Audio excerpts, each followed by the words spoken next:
Aunty கோலத்துல முருகனை பார்க்க குடுப்பன வேணும், சாதாரணமானது இல்லை. இந்த படி ஏறி போகும்போதே மேல சுவாமி தரிசனம் பார்த்துட்டு கீழே வருவாங்க பாருங்க, அவங்கள பார்த்து எப்படி இருக்காருன்னு கேட்பான் நம்ம ஆளு. மனுஷாள் ஒருத்தரை பார்த்து இன்னொருத்தர் எப்படி இருக்கீங்கன்னு கேட்கறது இயல்பு. இவன் பாவத்தை தொலைக்க பழனி மலை மேல ஏறிக்கிட்டு இருக்கான், அங்க இருந்து பாவத்தை தொலைச்சிட்டு கீழே வர்றான் பாருங்க, அவனை பார்த்து அவர் எப்படி இருக்காரு அப்படி. இப்ப போக முடியாதுன்றான்.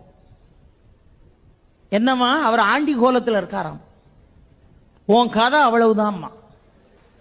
இவன் உடனே படி ஏறின பய கடகடன்னு கீழே இறங்கி வெளியே வந்துருவான். பழையபடி இட்லி சாப்பிட்டு காஃபி எவ்விய குடிச்சிட்டு பழையபடி ஏறுவான். ஒரு 2 மணி நேரம் கழிச்சு இப்ப எப்படி இருக்காரு, இப்ப போகலாம். அங்கிருந்து வர்றவன் என்னவா ராஜ அலங்காரத்தில் இருக்கா. உடனே குடுகுடுன்னு அந்த ராஜ அலங்காரம் முடியறதுக்குள்ள ஓடி போய் தரிசனம் பண்ணிடணும்ட்டு போவான். பெரியோர்களே, பூர்வ ஜென்ம புண்ணியம் செஞ்சிருந்தா மட்டும்தான் ஆண்டி கோலத்தை தரிசிக்க முடியும்.